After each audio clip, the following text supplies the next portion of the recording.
आज आमे गोटे एमिति रहस्य विषय कथा हेबा जहाँ लक्ष लक्ष लोकंक जीवन को संपूर्ण भावे बदलाई देछि। एही रहस्यटी आसीछि रंडा बर्नंक बेस्ट सेलिंग बही द सीक्रेट रो। एहार मूलमंत्र हेउछि आकर्षणर नियम। एहा एमिति एक शक्ति जहाँ कहे आमे जहाँ विषय सबुठ अधिक भाबू सेई जिनिस को ही आमे निज जीवन को डाकी आणु। तेबे चलंतु एही रहस्यर गभीरता को जीवा। आसंतु आमर एही यात्रा आरंभ करिबा बॉब प्रॉक्टरंकर एही शक्तिशाली वाक्यरू। से द सीक्रेटर जने प्रमुख शिक्षक आउ तांको कथा को टिके देखंतु किते बड़ प्रतिश्रुति सुख स्वास्थ्य संपत्ति सबु किछि। हेले केमिति केउ रहस्य पछरे एते शक्ति थाई पारे चलंतु एहार पर्दाफाश करिबा। आउ एइठी आसुछि सबुठु बड़ आउ मूल प्रश्न।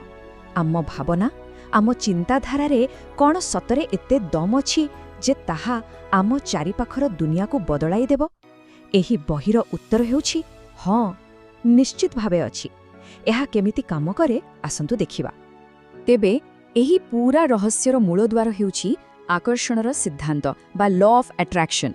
आउ बही अनुसारे एटा किछि नुआ कथा नुहे बरं इतिहासर बड़ बड़ मस्तिष्क प्लाटों ठु आरंभ करी शेक्सपियर एमिति कि आइनस्टाइन को पर्यंत समस्ते एई नियम विषय जानिथिले एवं एहाकु निज जीवन रे व्यवहार करुथिले।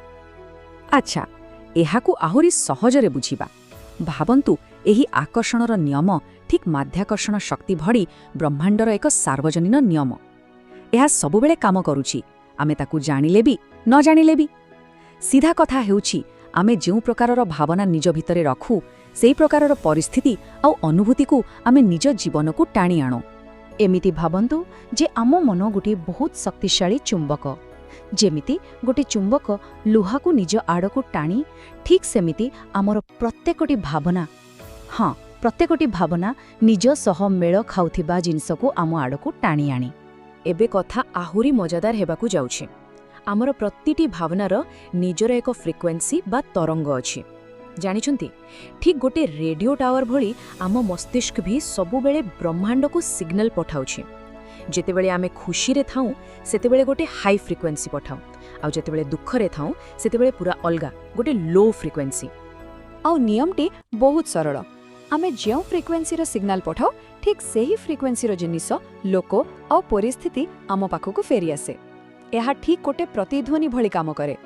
जदि आमे समृद्धि आउ खुशीर फ्रिक्वेन्सी पठाउछे तेबे जीवन रे सेया ही अधिकारु अधिक आसीबो। ए सबु सुनिला परे मनरे गोटे प्रश्न निश्चय आसुथेबो। जदि एही नियम एते शक्तिशाली ताहाले समस्ते काहेकि निज मन पसंदर जीवन बंचु नाहांती?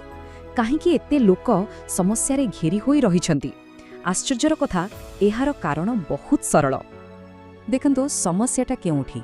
अधिकांश लोक सेमाने जहा चाहंती नाही सेही विषय रे ही दिन राति भाबंती। उदाहरण स्वरूप जेतेबेले केही भाबे मोते ऋण दरकार नाही सेतेबेले ब्रह्मांड नाही शब्द को शुणी पारेनी।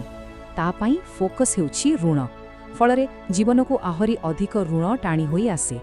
मने रखिबाकू हेबो एही नियम गोटे आईना भली। एहार निजर किछि भलो कि खराब विचार नाही। एहा निरपेक्ष। आमे जेउथिरे आमर ध्यान आउ शक्ति लगाइबा सेही जिनसटी आम जीवन रे बढ़िबाकू लागिबो। ताहा सकारात्मक हेउ किंबा नकारात्मक। ताहेले एहार समाधान कोन? आमे केमिति एही नियम को निज सपक्ष रे व्यवहार करि परिबा? खुशीर कथा हेउछि बहिरे एथिपाई एक सरल आउ बहुत शक्तिशाली तीनोटी पदक्षेप प्रक्रिया दिया जाइछि जाहाको व्यवहार करी आमे निज इच्छा अनुଯାयी जीवन गढ़ी परिबा। एहाको बुझिबा पाई चलंतु आलादीनर कहानी को मने पकाइबा। भाबंतु ब्रह्मांड हेउछि सेही जिन आउ आमे तार मालिक। आमर प्रत्येक भावना गोटिए गोटिए आदेश आउ जिन केबे भी प्रश्न करेना केवल कहे आपणक आदेश शिरधार्य। एबे आसिला सबुठु गुरुत्वपूर्ण अंश एही नियम को कामरे लगेबार तीनोटी सरल पदक्षेप। प्रथमटी हेला मागिबा। एहार अर्थ हेउछि आमको कोन दरकार से विषय पूरा स्पष्ट हेबाकू पड़िबो। द्वितीय विश्वास करिबा। एटा टिके कष्टकर लागि पारे किंतु एइछि ही असल कथा लुचि रहिछि। केवल आशा नुहे बरं दृढ़ विश्वास रखिबाकू पड़िबो जे जहा मगा जाइछि ताहा मिली सारिछि। आउ शेषरे तृतीय पदक्षेप हेला पाइबा। एही पर्याय रे सेही जिनसटी पाइबार खुशी को आगुआ अनुभव करिबाकू हेबो। सेही आनंद सेही उत्साह सेही भावना ही आमको सठिक फ्रिक्वेन्सी रे रखिबो। तेबे ଏହି ତିନୋଟି ପଦକ୍ଷେପକୁ ଆହୁରି ସହଜ ଆଉ ଶକ୍ତିଶାଳୀ କରିବା ପାଇଁ ଦ ସିକ୍ରେଟ୍ ଦୁଇଟି ବହୁତ ଜବରଦସ୍ତ କୌଶଳ ବିଷୟରେ କହେ। ଏଗୁଡ଼ିକ ଆମକୁ ସଠିକ୍ ଫ୍ରିକ୍ୱେନ୍ସିରେ ରହିବାରେ ବହୁତ ସାହାଯ୍ୟ କରିବ। ପ୍ରଥମଟି ହେଉଛି କୃତଜ୍ଞତା ବା ଗ୍ରାଟିଟ୍ୟୁଡ୍। ଯେତେବେଳେ ଆମେ ଆମ ପାଖରେ ଥିବା ଜିନିଷ ପାଇଁ ହୃଦୟରୁ ଧନ୍ୟବାଦ ଦେଉ, ସେତେବେଳେ ଆମେ ଏକ ବହୁତ ସକାରାତ୍ମକ ଭାଇବ୍ରେସନ୍ ପଠାଉ। ଏହା ବ୍ରହ୍ମାଣ୍ଡକୁ ସିଗ୍ନାଲ ଦିଏ ଯେ ଆମକୁ ଏହିଭଳି ଆହୁରି ଭଲ ଜିନିଷ ଦରକାର। ପ୍ରତିଦିନ ସକାଳେ ଉଠି କେବଳ 5ଟି ଜିନିଷ ପାଇଁ କୃତଜ୍ଞ ହୋଇ ଦେଖନ୍ତୁ, ପୁରା ଦିନ ବଦଳିଯିବ। ଆଉ ଦ୍ୱିତୀୟ ଶକ୍ତିଶାଳୀ କୌଶଳଟିକୁ ବୁଝିବା ପାଇଁ ଆଲବର୍ଟ ଆଇନଷ୍ଟାଇନଙ୍କ କଥାଟିଏ ଶୁଣିବା। ସେ କହିଥିଲେ, କଳ୍ପନା ହିଁ ସବୁକିଛି। ଏହି କୌଶଳଟି ହେଉଛି କଳ୍ପନା ବା ଭିଜୁଆଲାଇଜେସନ୍, ମାନେ ମାନସିକ ଚିତ୍ରଣ। କିନ୍ତୁ ମନେ ରଖନ୍ତୁ, ଖାଲି ମନରେ ଛବିଟିଏ ଦେଖିଦେଲେ ହେବନି। ସେହି ଜିନିଷଟା ପାଇସାରିବା ପରେ କେମିତି ଲାଗିବ, ସେହି ଅନୁଭବଟାକୁ ଅନୁଭବ କରିବାକୁ ପଡ଼ିବ। ସେହି ଖୁସି, ସେହି ଶାନ୍ତି, କାରଣ ସେହି ଅନୁଭବ ହିଁ ଅସଲ ଚୁମ୍ବକ। ସେହି ଫିଲିଂ ହିଁ ଆମ ଇଚ୍ଛାକୁ ବାସ୍ତବତାରେ ବଦଳାଇ ଦିଏ।